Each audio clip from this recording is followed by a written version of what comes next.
Feedback is a skill. The hardest thing about asking questions is less, I think, about the question you're going to pose. It's more about the response, because that's less predictable. When you're selling, your job in that moment is to do everything you can to make it uber easy for the other person to say yes. Take all the barriers away. And the way you take the barriers away is you show them how it's going to emotionally benefit them, and if it's business, commercially benefit them.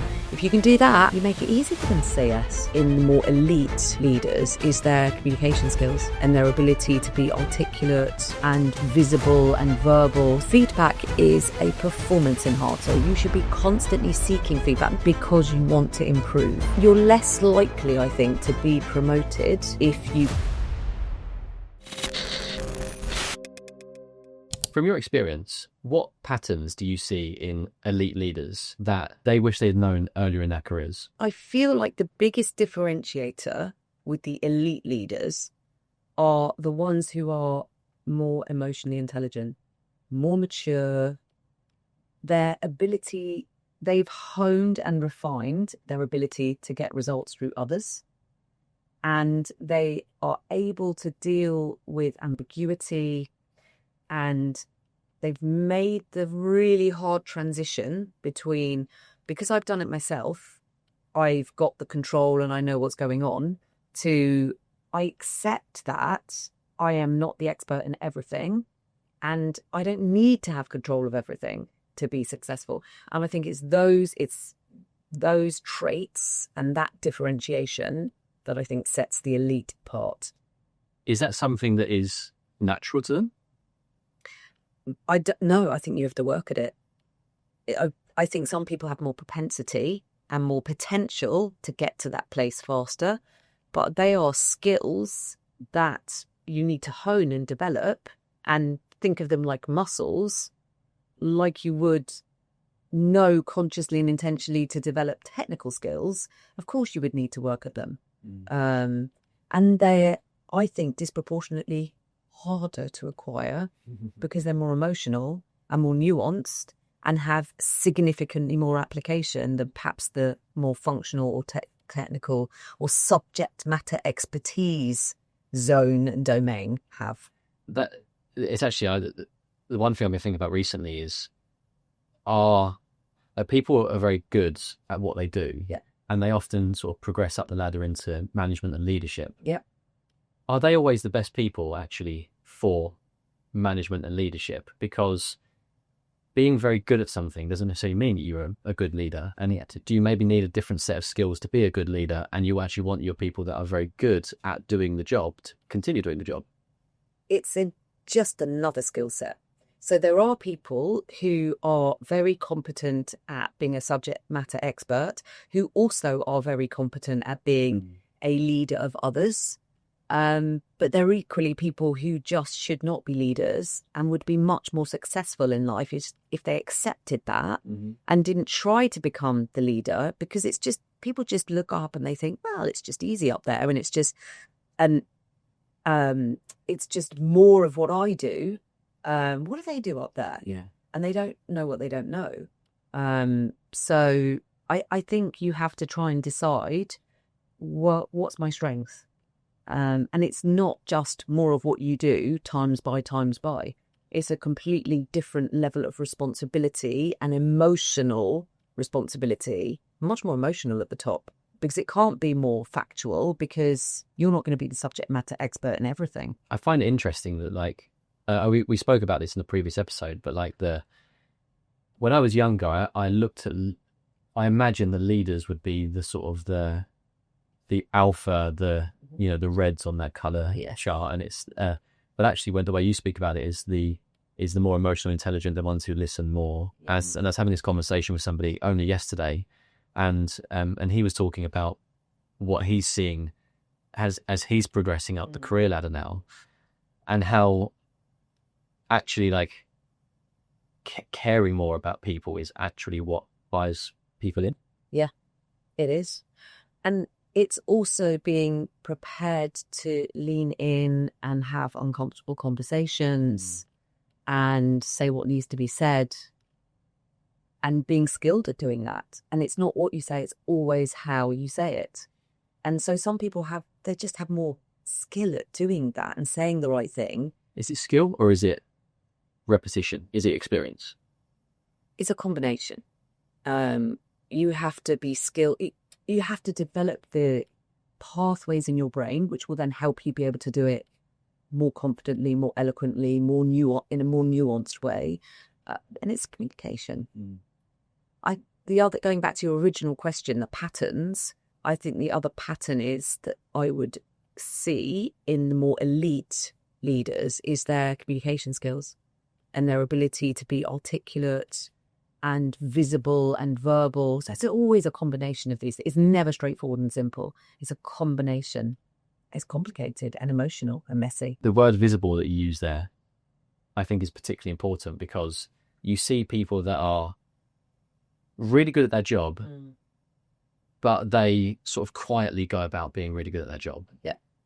Whereas you see people then that are not necessarily as good at their job, but they're a lot more visible, they're a lot more vocal. They're climbing the career trajectory because they're telling people about how they won this deal or they did this or they've pitched to this person. And the whole time it's almost like building your CV up the whole time. Whereas a person in the background is just going, I'm really, really good at my job. I hope that somebody recognizes that. Is there a big difference that you see between the people that are vocal and visible in the way that they are building versus the people that are doing it quietly and hoping they get recognized? Look, you're less likely, I think, to be promoted if you keep quiet. Because the numbers don't always speak for themselves. They can do, but they don't always speak for themselves. And the numbers could be not wonderful. And if you don't speak about them, then you're not going to get promoted. And equally, the numbers could be great, but in spite of you, right? You might not have had much to do with them. So you have to speak, but it's what you're speaking about and what you're communicating. And leadership is about influence without authority. That's really what I believe leadership is. Or influence with authority is people do stuff for you because they have to, because of the hierarchy. And that's command and control. Versus showing that you have the capability of influencing without authority would be not blowing your own trumpet, which is almost what you were saying before. Look at what I've done.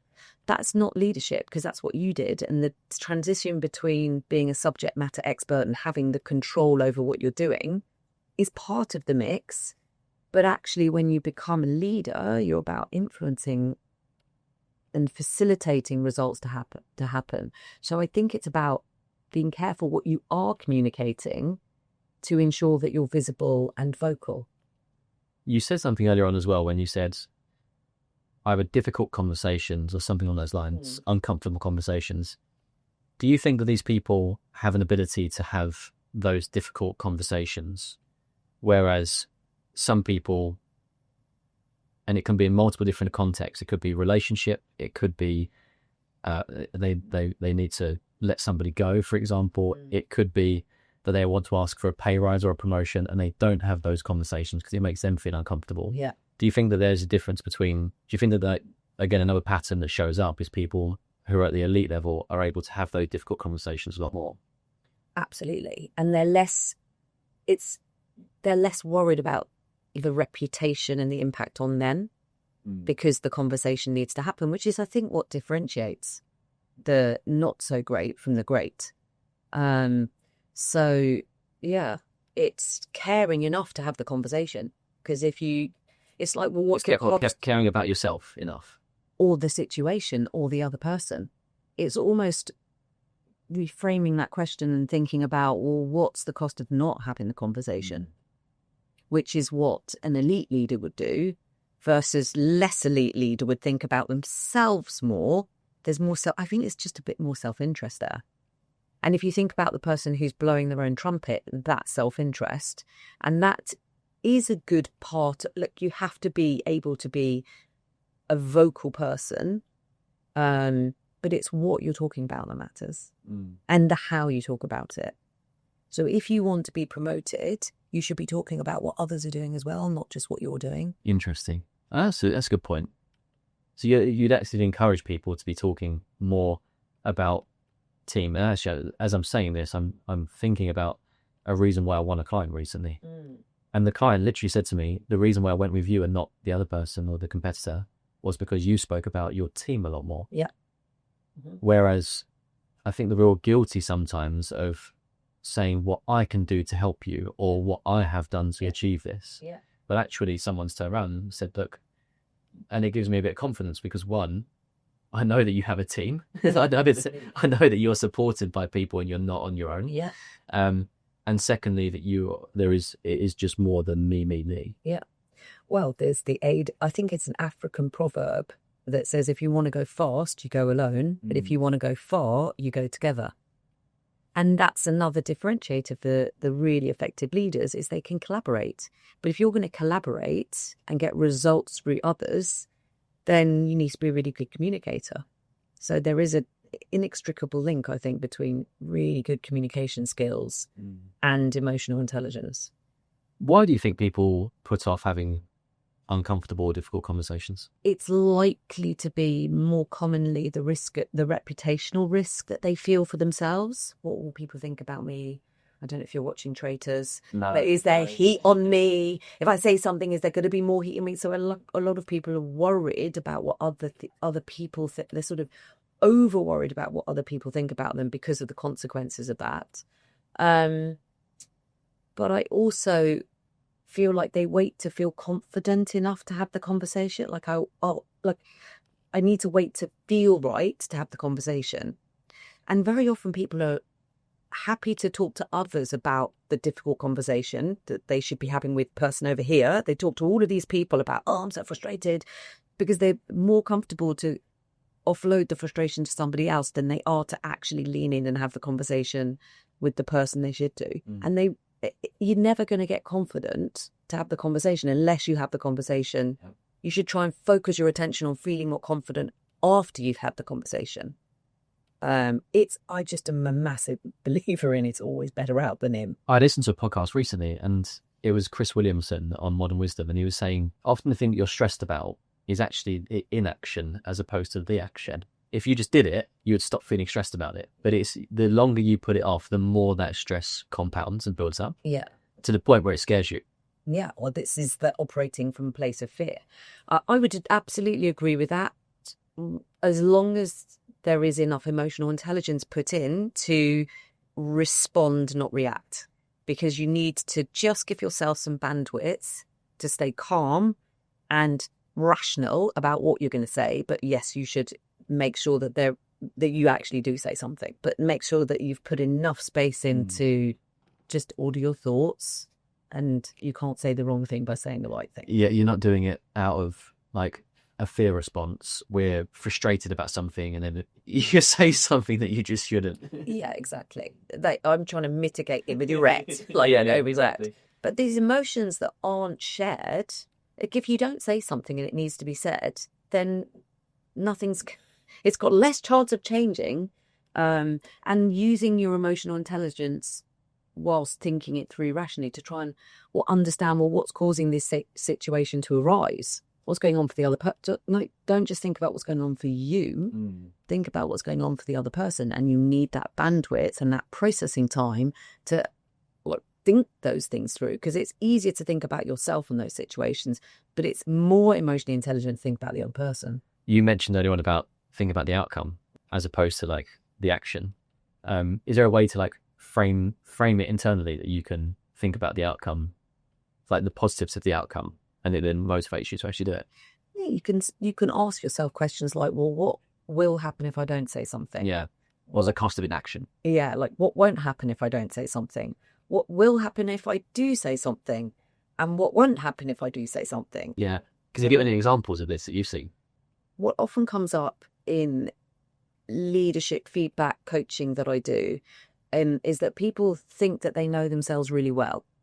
And then they get feedback from their peers, colleagues, direct reports who go, I don't know what you think and feel at all. And that's a real surprise for them, because they think they're saying stuff, or they think they're doing the right thing by not saying something. I try and encourage them to reflect on Well, if you don't say you're nervous about the task or the budget you've been given or achieving the budget, if you don't say, then they see it, they might not try as hard or avoid or operate from a place of fear, over index on paralysis by analysis, etc. So asking yourself as the leader the question, well, what won't happen if I don't share my own concern with these numbers? What won't happen could be that nobody else sees no one else sees the risk. So it's only me that's thinking, they're blindly, facing into a disaster. So that if I don't think about what won't happen, what about if I can't remember which question I answered first? And then it's like, okay, well, if I do say something, but say it in the right way, what might happen? And you sort of talk yourself off the ledge. And you can give yourself different strategies and what you would do for different people. And depending on what your assessment was and your judgment was. I have this phrase that I use often is like, if you can't read it, you can't lead it. What does that mean? So if you can't read the scenario of what's going on for yourself, and if you can't read the scenario of how it might feel for the other person or what might be going on for the other person, then you can't lead what the outcome's going to be or have any influence over the direction of where things are going to go. If there's somebody listening now and like somebody that's ambitious, progressing in their careers, wants to get up to that leadership level, wants to be sort of the elite leader, how do they read those situations better? You should first understand how you're feeling, what's going on for you, because self-knowing is the foundation. Like, how do I feel about this situation? What's my appraisal? Which means you then need to stay calm and rational. That's the bandwidth piece opening up. And then you need to think about what's going on for the other person, and then make your decision as to how you're going to move forward. If you've had a poor night's sleep, like being very self-aware that I may be a bit crankier today than I usually would be. Yes. And then I need to maybe try to adjust my tone in the way that I'm speaking, or like have the conversation when it's the right time as opposed to... Yeah. If you just explain to people what's going on, say, look, this is a situation that's impacted me. Call me out if I'm projecting my stress onto you, right? Call me out if I do that. But I want to share with you that actually I've just been through this stressful situation and I'm going to take some time. Like, just explain. This isn't, it could be that you're in a meeting and someone raises a question and you don't have the information as the leader. You could say, right, well, before I influence everybody's outcome, let me just check in with what everyone else is thinking. But I'm doing this because I don't want to influence the outcome of the conversation. I want to hear what your thoughts are first before I state my version of this. I mean, little things like that. If you don't say it, then people don't know where they stand. I'm also thinking back to this goes back to the pandemic, but I remember when I was living in a really small flat and we were obviously all working remotely, and I was going through waves of feeling like quite anxious about things, and some days where I felt better. And I remember actually that me and my housemate were talking about it, and I was on the phone to one of my colleagues, and I was like, I don't know about you, but I'm feeling like really, really down about this right now, really stressed. And then he, who was actually my boss, then ended up unloading his troubles onto me, like how he's feeling, and he's a very sociable person, and like how, and it's like all of a sudden I've learned something about him, and maybe the reason why he's behaving in a certain way, or like, or it just helps you build the picture. But it was actually me being vulnerable, I guess. Yes, absolutely. And then him being very vulnerable back. And then in the end, we were like, I actually felt like there's a massive weight off my shoulders, and I'm sure that he probably felt the same. And if we were just sort of very stoic about it and just didn't have that conversation, we would never have known.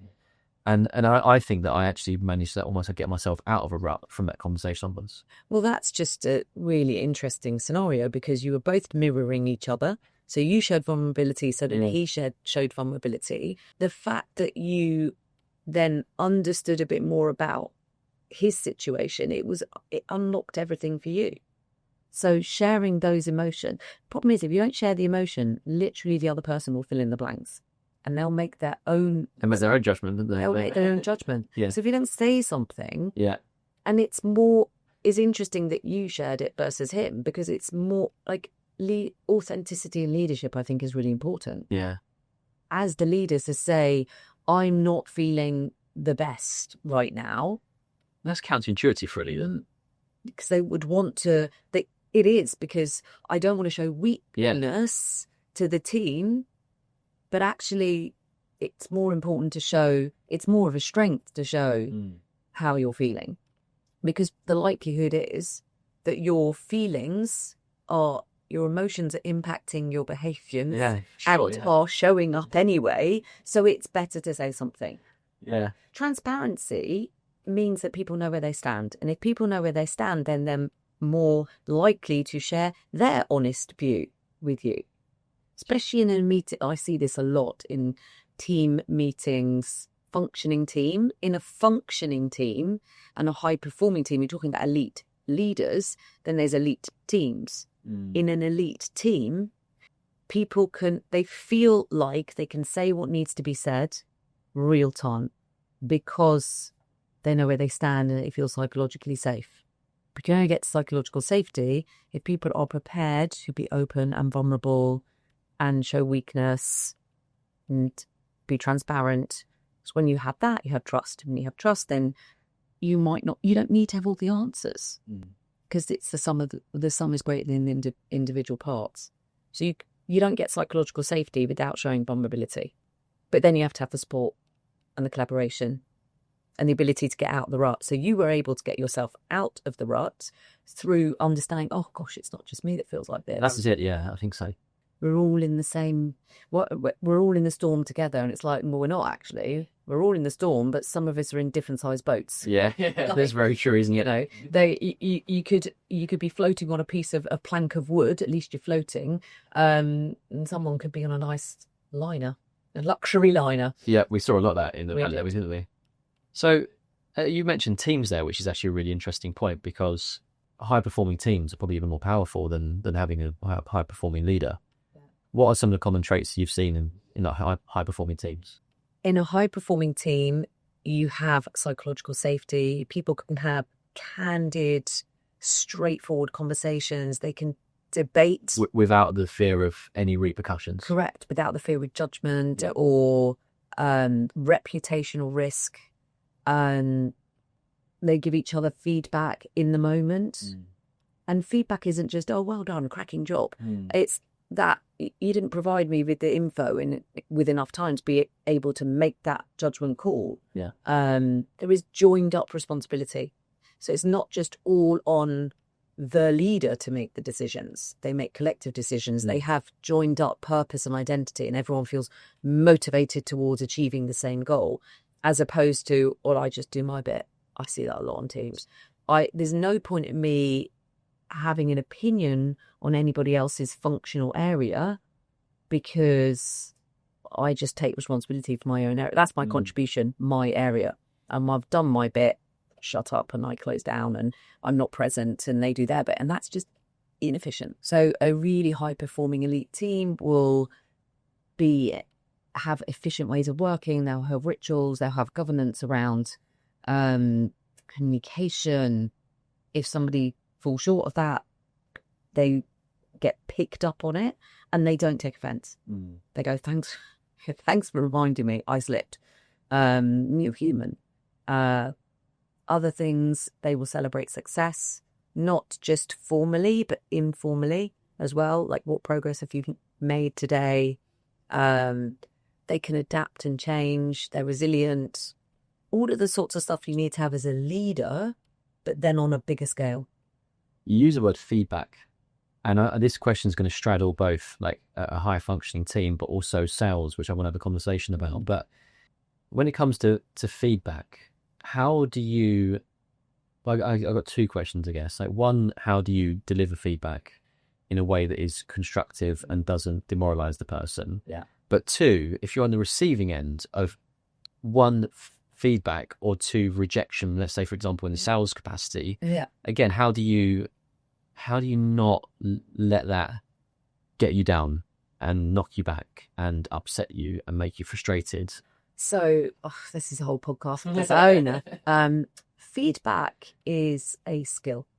It's a skill, and people aren't very good at it because they don't practice it, so they're not fit for it. So typically, feedback is given annually or biannually at appraisals in a formal setting. Mm-hmm.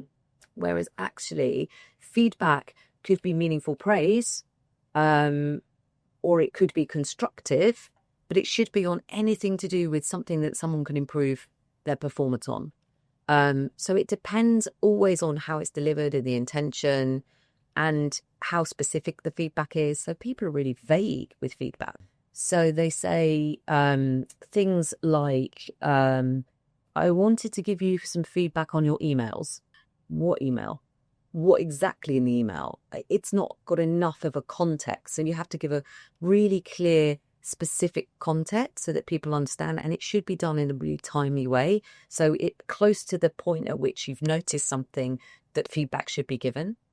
And then being clear about how you feel about what's come up or the specific feedback, or how, it's like the I feel like this about this situation, this particular bit of feedback, and then invite them to say how they feel then about what's been said.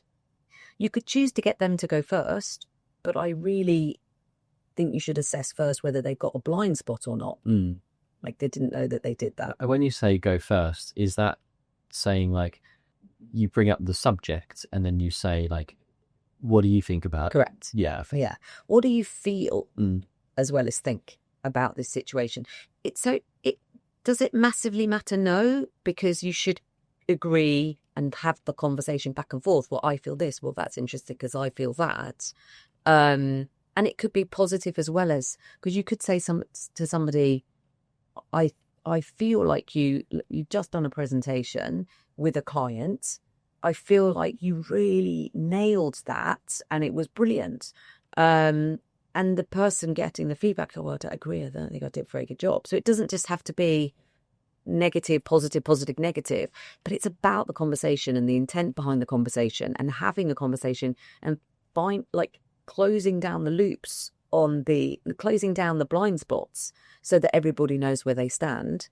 And the bit that a lot of people then don't do is the momentum bit, which is, well, so what's going to happen next? How are you going to then close that gap next time? Or what are you going to do differently? Or what are we going to do differently? In a team setting, even noticing where the feedback opportunities are is something a lot of people don't even see. They just accept that, well, that's just normal.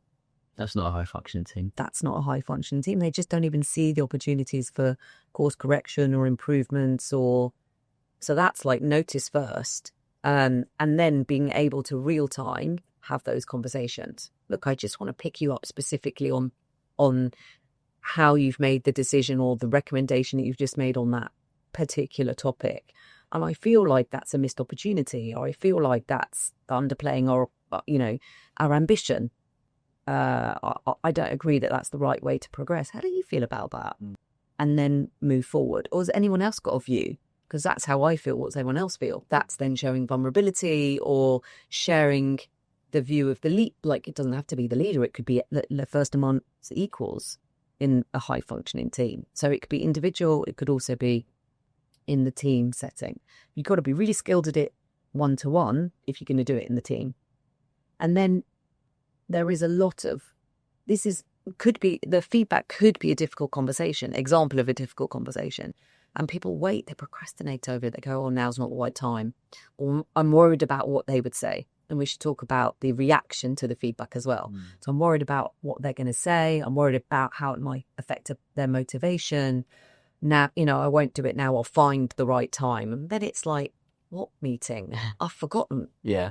And you've got to take their personalities into consideration, because there's a different approach to different types of people, like their different preferences as to how you might choose to. It's complicated. It's a complicated. I was going to say, it sounds very complex, and it's no wonder why people like come to podcasts trying to understand like how to navigate it, because are we born with the tools to navigate it? Like, how do you learn how to navigate it? Are some people gifted at doing it? Are some people learning on the job? Is it experience? Is it that you've been taught it? I don't actually know the answer to that. It takes emotional intelligence, which needs work and needs a lot of practice. And very often I run workshops, my team run workshops on feedback. This is how you do feedback. There's loads of feedback frameworks out there.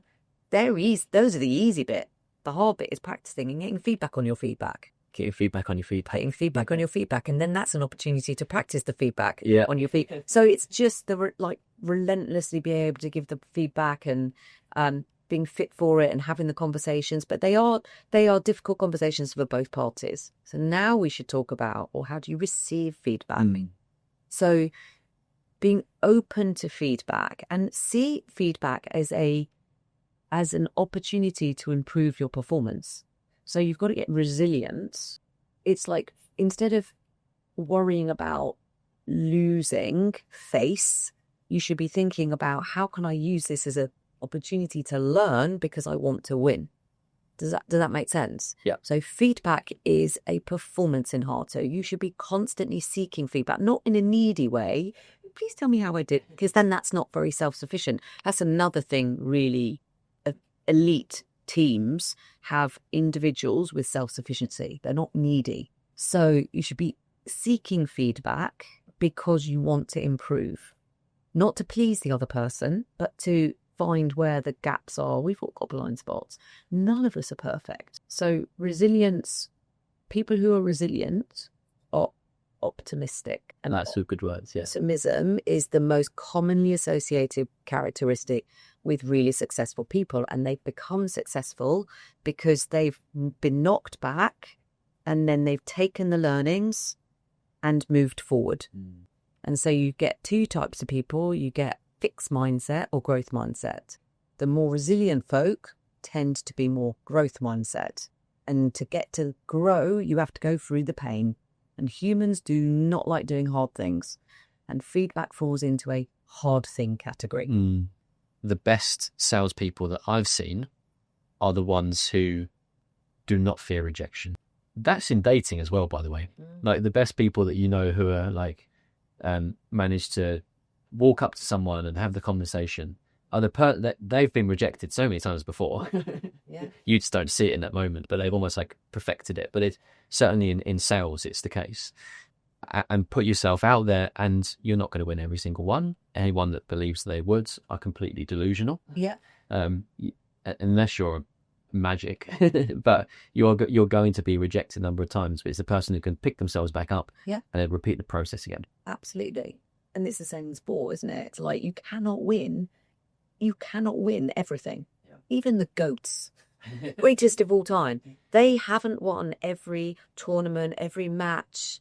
Even if they win, I can't remember all of the stats, but sometimes if you look at like a tennis Grand Slam championship, sometimes the number of games that the person that wins the Grand Slam it's marginal. Or the number of points, even if you break it down to the number of points, there's hardly any difference between the two finalists, how many points they won in the championship. Yeah, it's marginal.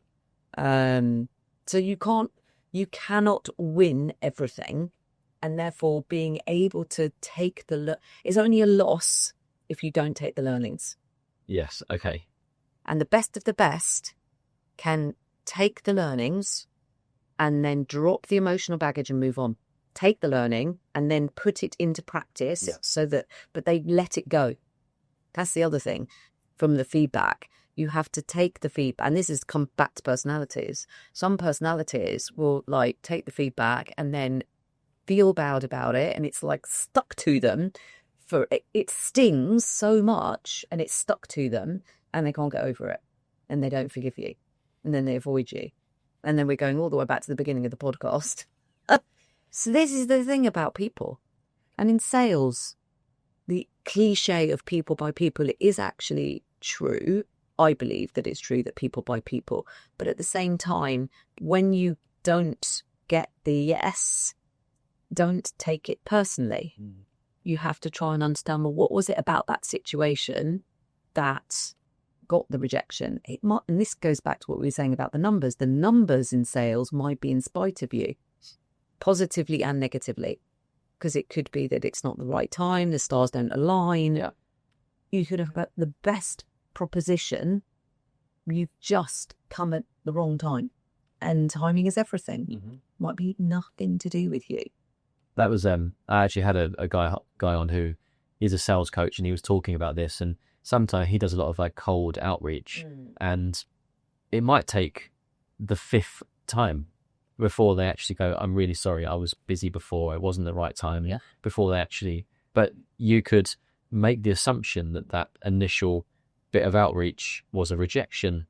You also got to be a bit persistent, and then eventually, because as you say, the stars have to align. Yeah, it has to be the right time. They also, the person on the receiving end has to have the desire to do it at this time as well. Yeah, and you have to make a commercial judgment call as to how frequently you should be persistent.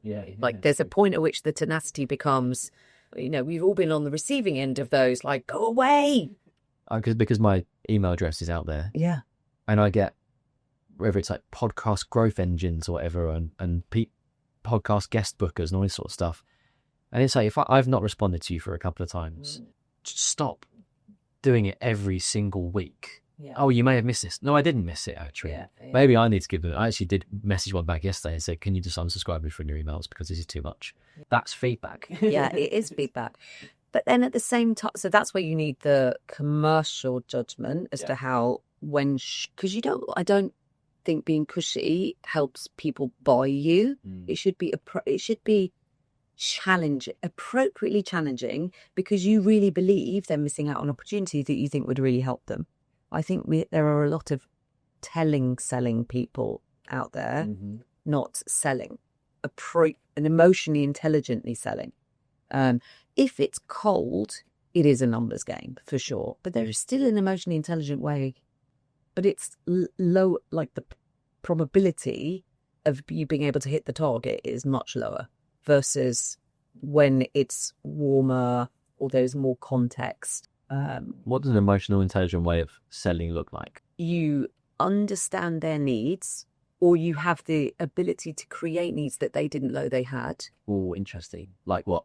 So it could be that, because like when you're very in your own bubble and your own echo chamber, you only see what you see, and they might not have the same perspective. So they might be only looking at they might be looking at a competitor. What's the competitor doing? What's the competitor doing relative to them? And actually they might be better looking at what they're doing well within themselves in their own portfolio. Or it could be that actually it's not about looking at this competitor, it's looking at that competitor that's the right thing to do, or not even somebody that they're competing in their own space with, but somebody in a totally different industry that's similar.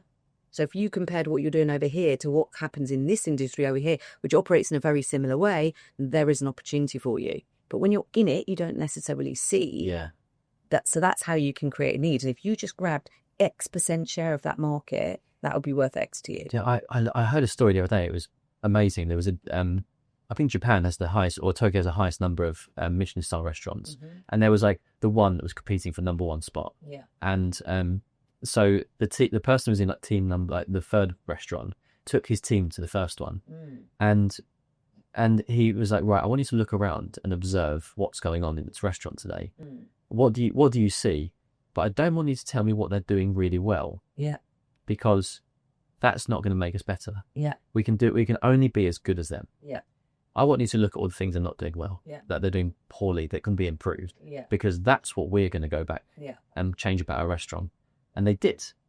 And they won the number one Michelin star restaurant of the year or whatever in Tokyo. Amazing. And that was just an interesting way of looking at it, because you're, like you say, when you're in your little bubble, you're always critiquing, particularly, I don't know, whatever industry you're in, you're looking at comparators. Yes. And how do we be as good as them? Yes. Whereas saying, what is it they're not doing well? What is it that we can do better? Yeah. What is it in the conversations with clients that we need to be identifying particular pain points? Yes. And then how can we then address that? Yes. Because again, coming back to the industry that I work in, now you've got a decade of experience, and you know about personal finance, and you know about investing, but your client who you're pitching to does not have that same level of knowledge. Yes. So going in there and saying, we can do X, Y, Z. Yeah. They just want to know, like, the basics. Yeah. And therefore crafting and asking the right question to not come across as a know-it-all is really, I think people do that really poorly in sales. So if you go, this is what we can do for you, but you haven't understood where they are first, then you're more likely to get a no. So you have to find out what their, as you would say, their pain, as you just said there, what is their pain point in the context of what you can help them with. How do you ask those questions? In an emotionally intelligent way, like in a way that is not on you're not, the purpose of asking them is so that you can create the bandwidth for them to listen to how you can help them, which is then the next part of the conversation. And you're just forming a hypothesis based on what you found out about their situation. And when people know they need help, they'll be more open to you. When they're doing okay, they'll be less open to you. When they'll be like, oh, at some point it's not broken, I'm not going to try and fix it. And if they think they're doing really well in that space, then they'll be like, and I'm not changing, I'm not going to do anything different. So you're more likely to get the no. So that's why you need to have the ability and the skill to change the comparator and to convince them that there is an opportunity and it's easy win for them. You're messing this up because you can't see what I can see, and that's coming across in an arrogant way. Yeah. So it's about asking, and there's loads of theory about, oh, you should ask funneling questions, or you should ask closed questions or open questions. Asking the question in an on-topic way, I think, is emotionally intelligent, because you thought about the need and you're posing the question, their need, not yours, their need. You pose it in the way that is going to open them up to a conversation. It could be a closed way, it could be an open way. But you're just asking the question to open up a conversation. The hardest thing about asking questions is less, I think, about the question you're going to pose. It's more about the response, because that's less predictable. And then knowing how to respond to them. Not like listening to their response and working out what you do with that information, because that's real time. The question you can prepare. What tends to happen in my experience of how people sell is they are thinking not about the questions they're going to ask. They're thinking about their pitch and what they're going to say. And so when it comes to the actual conversation, they've forgotten to plan the question. So the opening question becomes, how's business? Or how was your weekend? And that's not on topic. So they forget the question. They go straight into, this is how I can help you. And they haven't created the need. So it comes across to the other person as telling, not selling.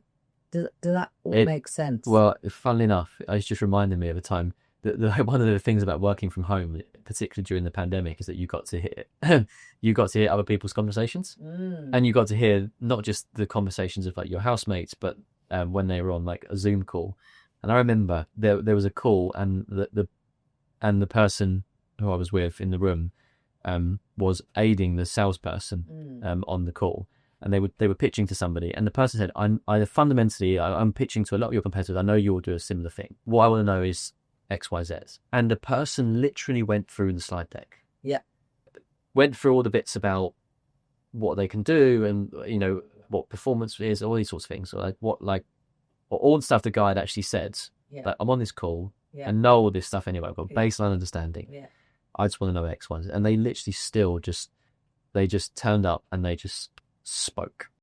And you could tell from like the complete silence on the other end. Yeah. It's one of those situations actually where the person's probably on their phone, like texting their mate or whatever, or texting the other person and their colleague on the call being like, this is a waste of fucking time. Yeah. Why am I here? Yeah. They're just telling me all I already know. Yeah. And I told them that I already know. Yeah. And they're still doing it.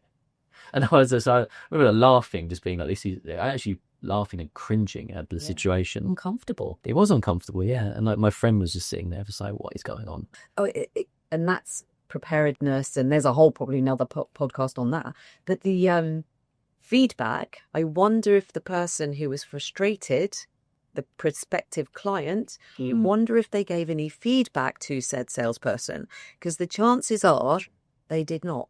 And therefore that person then has a blind spot, and they carry on doing the same thing to loads of other people. But then that takes time, and that would take emotional intelligence on the part of the, is it their responsibility to? No, but actually you could save other people having to be on the receiving end of that, pitch that goes like that. Yeah. God, I'm just like, because you were around this environment the whole time, and hopefully a lot of people that are listeners actually resonate with it as well, that they've heard all this stuff, or they've done it themselves, so they've actually recognized. But it's just bringing back so many memories of like it happens all the time, way more than you'd expect. Yeah. And I tell you, the other interesting observation that I have, Jay, is that it's more obvious that it would happen in a cold external client scenario. In an account management where you know the client, you're already working with them, it still happens in a slightly different way. And internally, amongst colleagues, it's even worse. Because, well, we all know what we're trying to achieve as a business, so I'm just going to tell you what I think we should do, and I don't sell you on it. This is a really interesting point, because if I cast my mind back to, particularly at the start of my career, I would have heard the word sales or selling in this sort of like dirty word. I know a lot of people say this, but it's like, but we are selling all the time. Yeah. And we should be selling all the time. Yeah. And again, I go back to this relationship analogy. Like when you're in the dating market, you're selling yourself, right? Yeah, you are. And you're not just in a I think that people maybe, when they think about sales, they almost put it on a pedestal. Yeah. And they say like, this is a moment where I need to go in and close a deal. Yes. But actually we're not recognizing that every day that they are selling something. And you talk about emotional intelligence. And it's like, how do you buy somebody into your idea of thinking so that they come on the journey with you or in agreement with you? In our relationships, there are times that me and Julia have to have arguments over, but the winner of that argument is going to be the one who convinces the other person that their way is the best way to do it. Yeah. And the best way of doing that is by understanding the need in that moment for the other person, and then selling why your idea is disproportionately helpful and is going to help them, and it will be beneficial. And if you can do it that way, it's like the need, the idea, this is how it helps. This, if you do it, if you say yes to this is how it's going to help you specifically. Let's get agreement. Let's do it because it's going to help you. But people don't do it like that. They do it from their own point of view. I think this is a good idea. You should say yes, and that's forcing. We're all in, like, everyone's in sales. Everyone is selling ideas at home to their kids, to their partner. We're always selling and influencing, but it might not be closing a deal. Yeah. I think this hopefully will help your listeners. The art of doing this in a really great way. Don't overthink it. When you're selling, your job in that moment is to do everything you can to make it uber easy for the other person to say yes. Take all the barriers away. And the way you take the barriers away is you show them how it's going to emotionally benefit them, and if it's business, commercially benefit them. If you can do that, you make it easy for them to say yes. Most people approach it, how can I make it hard for them to say no? But that's pushy, and I'm trying to make it more pulley. Do you think that listening more as opposed to speaking more is valuable in that scenario? We should always be listening, because seek first to understand and to be understood. We should be listening, but people don't always know what they need. So you can't just ask questions and listen, which goes back to the creating the needs piece. So yes, you should be listening and listening beyond the words, but also you should be, if you just listen, then we go back right to the beginning of the podcast and talk about promotions. If you're just staying quiet, you're not going to get promoted. You have to be vocal as well. You can't just listen to what they need. You need to be vocalizing and articulating why you think what you're proposing to this person is a really good idea. You can't just listen, because that's passive. You have to be proactive and vocal, but all the time you are articulating, you should be noticing how they're processing it. Is there almost like a perfect formula, which is like speak for 1/3 and listen for 2/3, or something like this? Like, because I imagine that a lot of people over speak, and I suspect that in order to be successful, we have to flip that around and listen more and speak less. But still, obviously, speaking is important. I don't know, like we have two of these, one of these, so I don't know if it's 50-50, but it's the quality, it's quality, not quantity. And it's not just at the beginning. Can't make it a process. There's loads of frameworks out there and formulas, but humans, you've got to do it real time, and you've got to course correct in the moment. And humans are complicated, and we misunderstand each other all the time. And the self-control you need, and to be present in the moment, to be listening as you're going, is important. So all the way through. I was on a flight the other day, and I spent a lot of time watching podcasts. And there was a Stephen Bartlett one, and he had a guy called Kevin O'Leary who was on Shark Tank in America or Canada. And he was talking about listening. And he actually said, for almost at this specific reason, he believes that women make better leaders than men. And he said that he has found, like, in all of his most successful businesses he's invested into, they've been run by women. Do you think there's a correlation there? You could probably find loads of really successful companies where you've got an emotionally intelligent leader who's a male, and they're really good at listening. So I don't know. I haven't done the research. Listening is a skill, and it's a communication skill.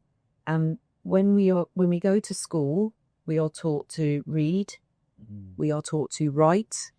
To think about it, you're taught to read, you're taught to write, and you're taught to speak, so you can articulate yourselves properly. Are we taught to listen in the same rigorous way? I don't know. And there are it's like everything we talk about, Jay, is complicated. So there are multiple levels of listening.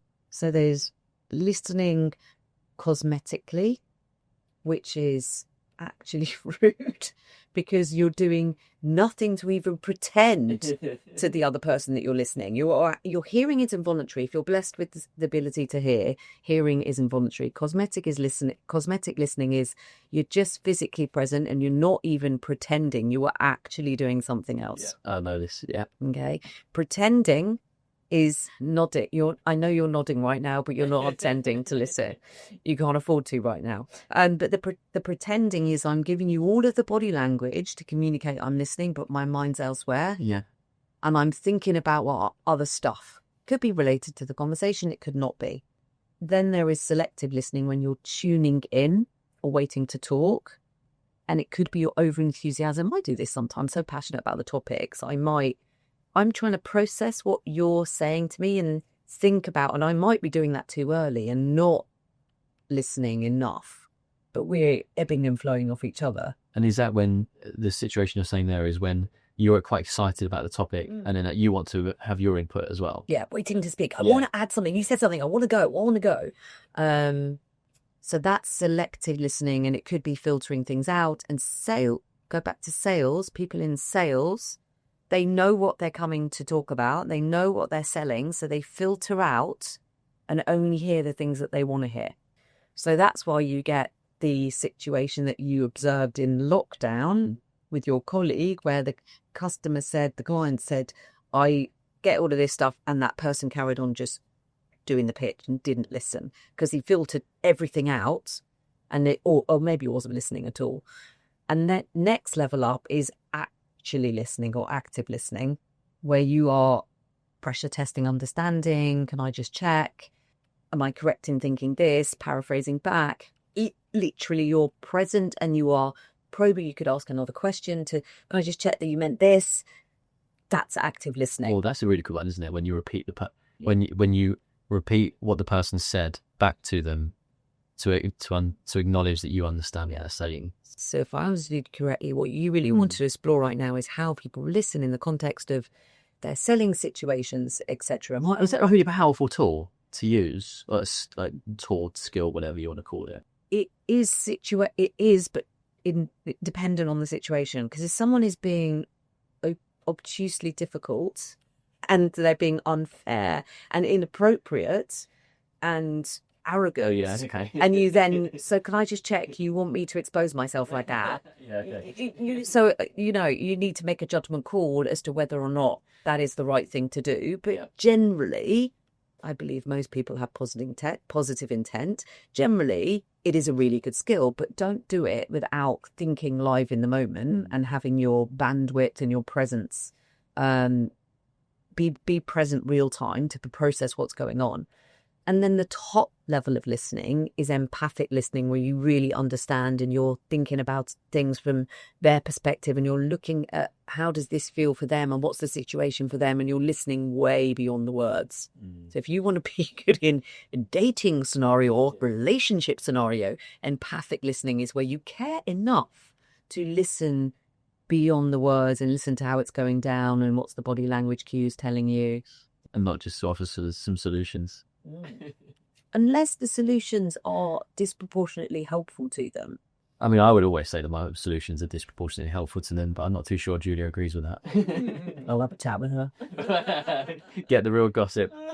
So I think one thing that people are seeing a lot at the moment is a lot of people now feel like they're putting in a lot of effort, but they're not necessarily getting the rewards that they felt they should be getting at like this stage of their career. Yes. And they, like, is there an element of it which is they need to maybe tweak something, or is it that they had the wrong expectations, or that they just need to be more patient, for example, and continue doing it? But I think there's with what's going on in the world at the moment, with like career progression, high inflation, property is unobtainable for some people. They want the career progression. They saw their parents getting it and climb that ladder. Yeah. I don't really feel that they're getting it. Do we have to sort of like reset our expectations a little bit, do you think? Oh yeah, there's a lot to unpack there. A lot of entitlement, I think, at the moment that I see. And entitlement isn't just from a negative perspective. It's like, I've done this job for X amount of time, so therefore I'm entitled to a promotion. So their expectation is about time, is about the level of hard work. It's a desire, like it's feeling, in order for me to feel successful, I need to be at the next level. And that's the wrong way to look at it. You need, like, accepting the fact that the next level up is a different set of skills. Am I demonstrating, goes back to what we were saying earlier, am I visible and vocal in an appropriate way to demonstrate it's not just I'm delivering in this area, I've got the skills that could enabling others to get results as well, and creating systems and platforms to develop capability and influencing that authority. That's what gets you promoted. And if you're quietly waiting for somebody because you're delivering the numbers or you're delivering a performance, then you're not setting yourself up for success, because you'll get promoted if you have the ability to be vocal and have the difficult conversations. So you have to be visible and you have to be present. So you can't just wait to be picked. You have to showcase why you should be picked. The selling part. Yeah. Good selling. Yeah. It is selling. Comes back, because we're all in sales. That's selling yourself, but not in a pushy way. Because if you do it in a pushy way, then it's not going to look good, and your reputation is at risk. And do you recommend in doing these things throughout the year, as you mentioned earlier on, that you have these sort of arbitrary dates where you have your appraisal once a year? But like, should you be doing these things? Should you have like regular check-ins with your boss, for example, so that you're able to explain what you're doing, so they know that you're doing all these things and you're performing well and whatever else? Yes, and not formally as well. So you should, because that's doing it for a performative reason. You should be doing it because you want to be successful where you are in that situation. It's not just about you feeling confident. It's about your organization feeling like you're ready and feeling confident that you will be successful when you get there. And very often, you might have heard this phrase before, what got you here won't get you there. Yeah, I love that. It's a great expression. And it's like, if you're just waiting, if you keep doing all of these things and you think it's going to get you to the next level, you're missing well, what would it look like? What do I need to be successful what do I need to develop in order for me to feel successful at that next level? That's part of the equation. But also, what do I need to demonstrate to others that they should have confidence in me to be successful at that next level? I think that's where the visibility comes and the profile comes. And you don't have to do it in a formal way, but you should have a plan and you should push yourself to do the uncomfortable things. Do you almost need to be regularly almost having like an appraisal with yourself and saying like, where am I right now? Is it where I want to be? What does the what does my next step look like? And what are the skills that I need to get there? But doing this on a regular basis, so you're constantly checking in, because I think we all get bogged down with the day-to-day. It's like we just sort of, we turn up to work, there's the to-do list just never ends. The emails get longer and longer all the time. You like, I just want to get my to-do list down to 0, which is never going to happen. But your trade-off is that you forget or you procrastinate the big things in life, which is, what is it I'm working towards? Yeah. Do I need to do some extra training or some coaching, or do I need to go and speak to someone who's a few levels above me for some mentorship, for example? Yeah. Those are the big rocks that you should be focusing on. Yeah. But we get bogged down by the small things every day. We do. That would work for strategy as well. So people feel successful because they're productive and they're ticking things off their to-do list, and they're very illusion sometimes as well. It could be, but you need to do. You can't just drop that stuff and do the other. You have to do both alongside each other. It's quite useful, I think, sometimes to think of your role as 5 swim lanes, because there's 5 working days in a week at the moment.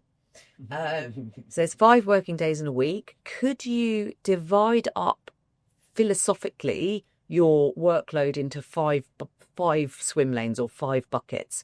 And of those 5 buckets, there should be time for strategic, longer term stuff. It doesn't have to be writing a strategy document, but it's like 2-3 of the swim lanes are productive, immediate, transactional, tasky things. But I reserve 1 swim lane for longer term relationship building, developing plans for the future, but still within the context of your role.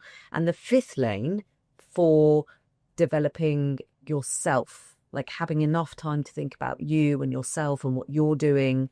And then half of the 5th lane for that, and half of the 5th lane for unplanned events. Because those are things that I think tend to sideswipe us, that eat up our time and get the little fires that come in. Totally. And then get dropped. So usually what gets dropped is that 5th swim lane. There's sacrifice for the benefit of being productive and getting stuff done, and we don't protect that time enough in our diaries, and then it gets to appraisal time, we go, haven't done any of that stuff, and make stuff up, and you don't make progress. So little and often, but always, for it always to be there. And good, it doesn't have to be the same day every week. It doesn't have to be at the same time every week, but you should hold yourself to account on, what am I doing to develop my gaps for the next level for me, so I feel like I could be successful at that next level. And are you really exploring, do I really want that? Why do I want that? That's a good question to ask yourself. Why do I really want that? And what would it look like to be there? I just interrupted. I had an amazing conversation with a lawyer the other day, and she was just very honest with me. She went, I don't want to get to partner. And she had just won an award for senior associate. And I was like, oh, are you going to apply for partnership soon? And she was like, I want it. And I was like, why not? And she was like, I just see the partners and I see the responsibility they have. And I just, I'm very happy. I'm doing really well right now. I'm excelling at my job. I'm well respected. Yeah. I just don't want the added pressure. What a high amount of self-awareness you've got. Yeah. That you actually recognize that I'm doing really well.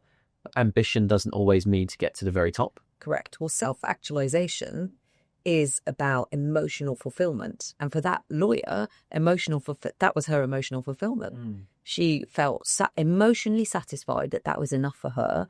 And emotional fulfillment is very different for everybody. And very often I think what we do goes back to the entitlement thing, is we feel entitled to the bigger salary or the trappings of these more senior positions, and we don't realize that actually the consequences of that is all the emotional responsibility. And if you're a partner, you're now responsible for people.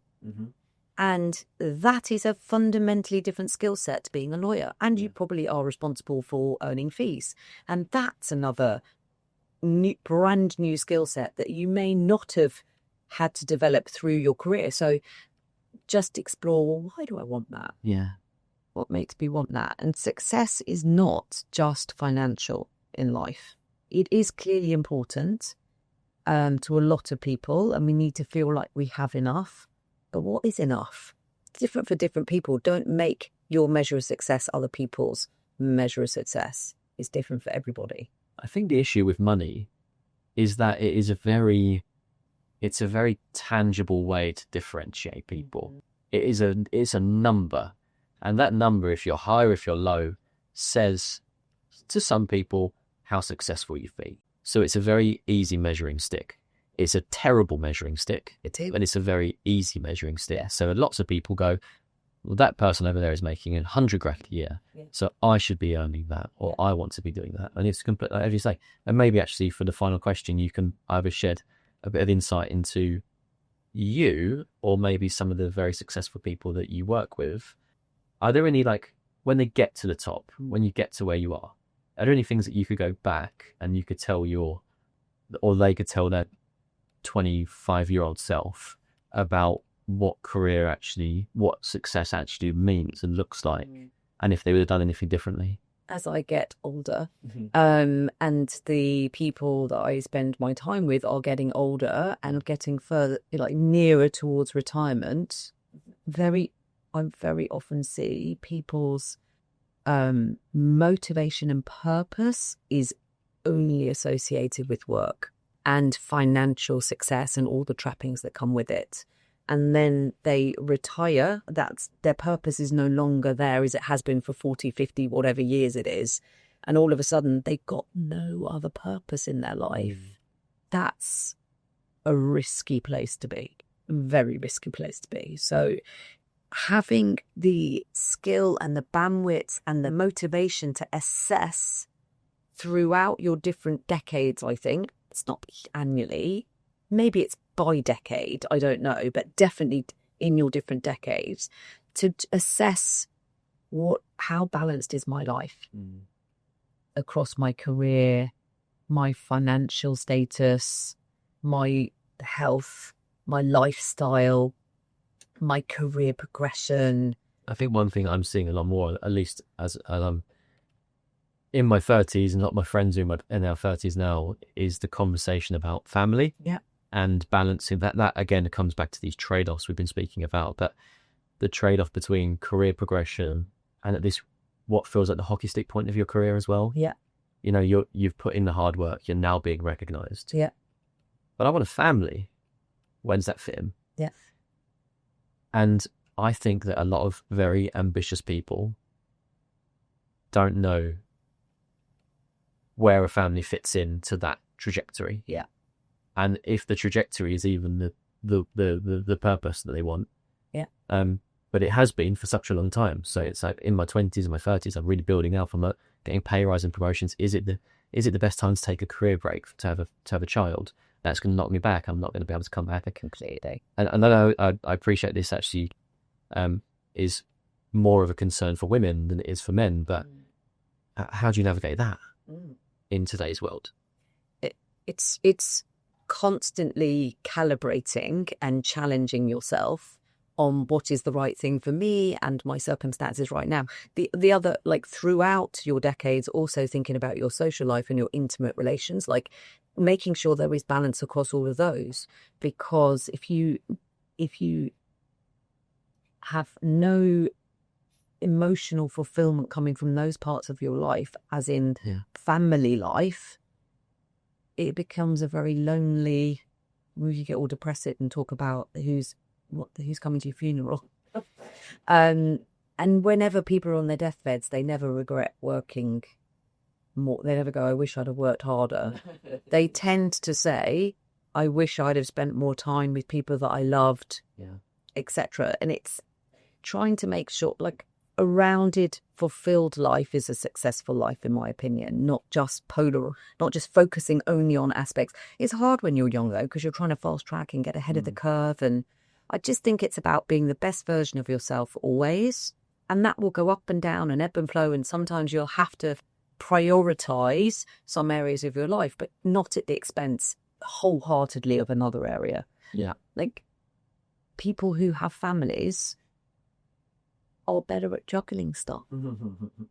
because they're less much selfish. Yeah. Sometimes because they recognize responsibility that they have to other humans, other people in a completely different way. A lot of people will say when they have kids, they change because they didn't realize the responsibility of being a parent. You don't have to have children, of course, but there is a switch that gets flipped for a lot of people. So you only get one life. Make the most of it. It's not a dress rehearsal, but it does. Your what is emotionally satisfying for a 25-year-old is going to be incredibly different to a 55-year-old. Yeah, and it changes through decades. It's a very big. You think about delayed gratification, but like and particularly when it comes to starting a family, like if there is a finite time period in which you can do it, but that just happens to come at like this really important period of your career. Yeah. But it's the delayed gratification in the future that is going to be worth so much more purpose and value to me, and all these different things it's going to bring. Yeah. But in the meantime, I have to do something that's going to disrupt the trajectory that I'm on. Yeah. That's a really hard decision to make, I guess, in the moment. What if somebody came to you, let's say they're 35 years old, and they came and said, and you could see they've got the potential to go right to the top. Yeah. And you're working with them, and they said, but I want to have a family now and start a family. What would you say to them? Slow down to go fast. Because you'd be better off having the family when you've got energy. You've got more energy because your energy depletes. Like, you can't help it. So you'd be better off having you'll be alive for longer and spend more time you'd have fundamentally more time with your children. So I would say never put off for tomorrow what you can do today. And the likelihood is our careers are extending anyway. So you're going to still have multiple decades of life to go. That's what I would, if they asked me for my advice, I would coach them and find out what they wanted first, though, instead of just saying, words of wisdom. But I think it's just slow down to go fast and be a richer person than a poorer person by having multiple experiences. Yeah. But that is across not just thinking about having a family, but just in everything in life. Like, we're all these, it's called ambitious minds. Like, the person who listens to this will be the high achieving, go-getter, ambitious person that probably tries to fit too much into their lives the whole time and realize they're spreading themselves a bit too thin. Yeah. I did an annual review, and I asked ChatGPT to actually try and help me, and one of the bits of feedback it gave me is that you are trying to do too much. Yeah. And I was like, that's really, really refreshing to hear, because I've got all these plans I want to do. Like, I've got big plans, and I'm all the time, I'm like, what do you think about this way? And like, the way I speak to Julia, and like the way I want to build the podcast and my career and newsletters, always. And literally ChatGPT said, like, I know all the inputs you give to me, like, you're just doing too much. Slow down. Focus on one and do it really well. Or focus on two and do it really well. But like, don't focus on 5 different things that are spreading you too thin. Yeah. You're better off to do things. Well, good is good enough is another good phrase, right? Good is good enough. As a lot, like, you do amazing stuff. It's incredible you do this podcast alongside a really successful career. That puts you, I hope you fed into chat that you are a top achiever already. And how would you recommend I do this in the context of already being a top achiever? Because you have the capacity to do a lot already. But yes, prioritization, I think, is important. And on that, I'm at the age now where I'm thinking about family and that sort of stuff. But one of the things that I'm doing all this stuff, and I am achieving good things, and I am building something. And then I wonder, if I had a kid, is that going to stop it and slow it down? That's a question I ask myself a lot. It would just be different. It will be different. You'll do different stuff with your time. And you don't know what you don't know about having a child and how emotionally satisfying that will feel in a completely different way, because you've not experienced it firsthand. So you just don't know. You achieve a lot, and you would get a lot of emotional satisfaction from that you could never get from a podcast. Yeah. It's very true. So if you just dialed things down a little bit, you'll be able to open up the bandwidth for having a wonderful family, like bringing up a family and having that part of your life. It will be such a shame. More enriching. Yeah, not to have little J's running around, but then what you have to do is find efficiencies. Yeah. And learning to go, well, good is good enough on these other things, so I can open up the bandwidth over here. Yeah. And slowing down and less is more are good strategies. Having more considered, productive, client-facing meetings would open up the bandwidth. Yeah. And then being disciplined not to go, oh, well, I'll do some more of that stuff. It's like learn to get satisfaction from other parts of your life as well. Be more intentional in everything that you do. Correct. Yeah. Because actually, having a balanced life means that you have energy. So you've got to keep generating the energy, because it doesn't come from no one else can give you energy. You have to generate it yourself. So yeah. Well, that is a lot for me to think about. But again, thanks so much for your third appearance on the show, and I'm sure there will be many more. I've said this to you off air before, that the most requested guest to come back on, which means that there are a lot of people out there who are, I don't want to use the word struggling, but they want help navigating some of these issues: sales, leadership, negotiation, etc. When you're making progress in your career, and sometimes you just need a bit of a sounding board about decision making, that sort of thing. So it's very, very valuable. Thank you. My pleasure. I'll come again. Yeah, you're always welcome. Thank you. Thanks, Jane.